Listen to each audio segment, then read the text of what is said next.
Welcome to my YouTube channel.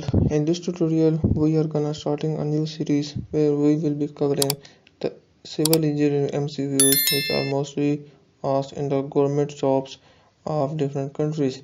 So for that MCQs, we will be using a very famous book which is by R.S. Khurmi and Gupta.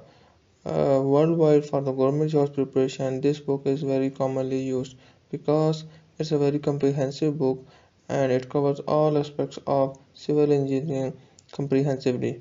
So we will be covering this book by chapter, and each chapter we will divide into several different parts according to its number of MCQs. Each each problem we will discuss individually and its answer as well, so that we can have a very good idea about the answer. So first of all, the first chapter we will be gonna starting is a very important chapter, and that chapter is about the reinforced concrete structures. So it's a chapter number, I guess, 14 or 13, reinforced cement concrete structures, and we will be discussing its MCQs. And with the discussion of these MCQs, automatically most of the theory part of this chapter will be covered. So in this video I will be gonna discussing the first 10 MCQs, the objective type questions of this book. So due to copyright issues, I would be having these questions or MCQs in my Word file. So I will be discussing all MCQs one by one from this Word file with their correct answers. So starting with our MCQs part, the first MCQs is in RCC structures mean reinforced cement concrete structures, steel reinforcements consist of. So basically he is asking that in the RCC structures what kind of steel reinforcement we use. So we all of us know that we use the deformed bars, and all of us are very well aware that what are the deformed bars. Then the second option is the cold twisted bars. Cold twisted bars are basically the steel bars which have a higher yield strength. Basically the hot rolled steel bars are twisted at a low temperature to form these cold twisted bars which have a higher yield strength. So uh, in the past these cold twisted bars were very popular, but nowadays we are mostly using the thermomechanically treated bars, which we commonly call them as TMT bars. So but we use these bars as well. Then we have the third option is the mild steel and medium tensile steel bars. So mild steel bars are basically the bars which do not have the ribs on them, but they are commonly used due to their high ductility in mostly the pre-stressed concrete. So all of these bars are used in the RCC structure. So the correct answer we will be having will be the all of these for this first question. After that, the second question is a twisted bar has about dash more yield strength than the ordinary steel bar. You would have to remember this, and its answer is 50%. So a twisted bar has 50% more strength, more yield stress, more yield strength than the ordinary steel bar. Then the third question is the compressive strength of concrete is about 10 to 15% of its tensile strength. So basically he is saying that the compressive strength of the concrete is 10 or 15% of its tensile strength. So basically that is wrong. We all know that concrete is strong in compression and weak in tension. So this answer of this question will be fast. But if the question will be in such a way that the questionnaire, that in the exam they ask that the tensile strength of concrete is about 10 to 15% of its compressive strength, then this question's answer will be true. Then the fourth question is in the simple supported RCC beam, the reinforcement is placed in. So basically he is asking about the position of the placement of the uh, reinforcement. So we have the support condition as the simply supported. So we all know in the simply support we have a hinge and we have a roller support. So in the case of a simply supported RCC beam, when load is applied on that, we all know that uh, below at the below of the neutral axis we have the tension, and at the above of the neutral axis or the above side of the beam we have we have compression. So basically the top fibers of the beam are in compression and the bottom fibers of the beam are in tension. So we all know that concrete is weak in tension, and we provide steel reinforcement for the purpose of the tensile reinforcement. So we will be placing the reinforcement below our neutral axis. Then the first question is the in singly reinforced beam steel reinforcement is provided.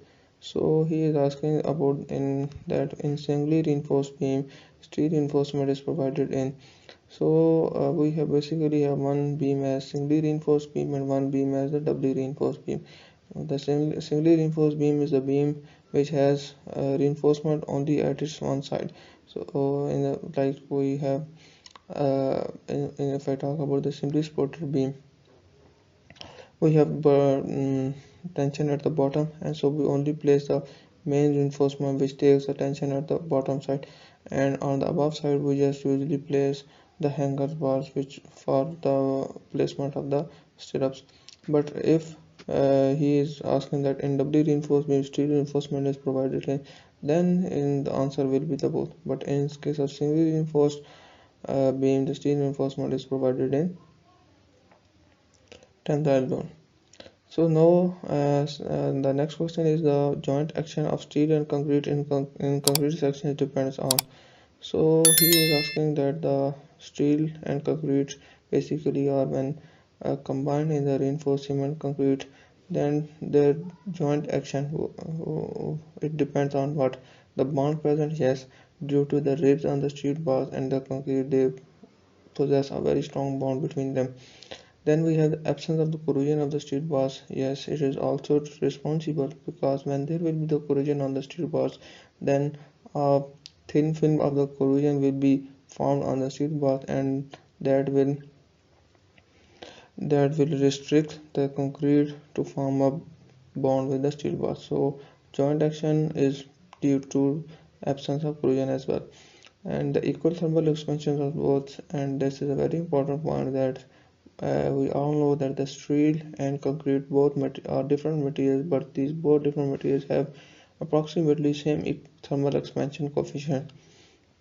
So due to which whenever the temperature variation occurs, they behave simultaneously similarly. So if we use another material instead of steel, there it will have another thermal coefficient of thermal expansion. So it may cause cracks or other problems when temperature variation will occur. So the answer for this question will be all. Then the seventh question is the in singly reinforced beam the effective depth is measured from the compression edge to. So in the singly reinforced beam, as I already told that in singly reinforced beam we place the reinforcement on the bottom side only. So the effective depth is measured from the very top fiber to the center of the reinforcements placed below in the below the neutral axis. So what will be its answer? Its answer not will be the tension edge, because it will be at the bottom edge. Its answer will be the center of the tensile reinforcement. Then the eighth question is the analysis of reinforced concrete can be done by. So basically analysis of the reinforced concrete, we can use the elastic theory, we also use ultimate load theory, and the straight line theory and elastic theory are basically both the same things. There is not very much difference in those things, but ultimate load theory and elastic theory we both use these methods for the analysis. We all know about the ASD method and the LRFD method, which is the allowable strength design method, and the second one is the load and resistance factor design method. So its answer will be all of these. After that we have the ninth question as application of elastic theory to beams is based on assumption. So elastic theory, what does elastic theory says? Elastic theory says that plane section remain plane before and after bending. Yes, it's true. All tensile stresses are taken up by the reinforcement alone. Yes, because we assume that whenever the first crack occurs, we although the concrete has 10 to 15% of its tensile strength, of its compressive strength, but we assume in the elastic theory that concrete carries no tensile strength and all the tension is carried by the steel reinforcement. So steel reinforcement is free from initial stresses when embedded into concrete. Yes, it's true in case of reinforced cement concrete structures. This point is true, and it is present in the elastic theory that in case of steel reinforcement is free when we place or when we embed in the concrete. In the pre-stressed concrete, then there are initially stresses are developed in the bars, and then after that concrete is placed. So in case of reinforced concrete, pre-stressed concrete, there will be initial stresses present in the bath, but in RCC there will be no initial stresses according to the elastic theory. So its answer will be all of above. So the next question we have is, in case of cantilever beam tensile zone is above neutral axis, so is whether this statement is true or not.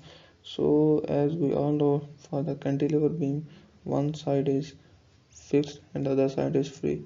So when load is applied, so what happens in case of simply supported beam, what happens is that at the bottom side of the beam we have the tension, and at the top side of the beam we have the compression. But in case of cantilever beam, since the second end is free, what happens when load is applied, the bottom end is in compression and the upper end is in tension. So as we know that reinforcement is placed in tensile zone, so in case of cantilever beam, the tension zone is above the neutral axis, so we will place our reinforcement above neutral axis. So this statement is true.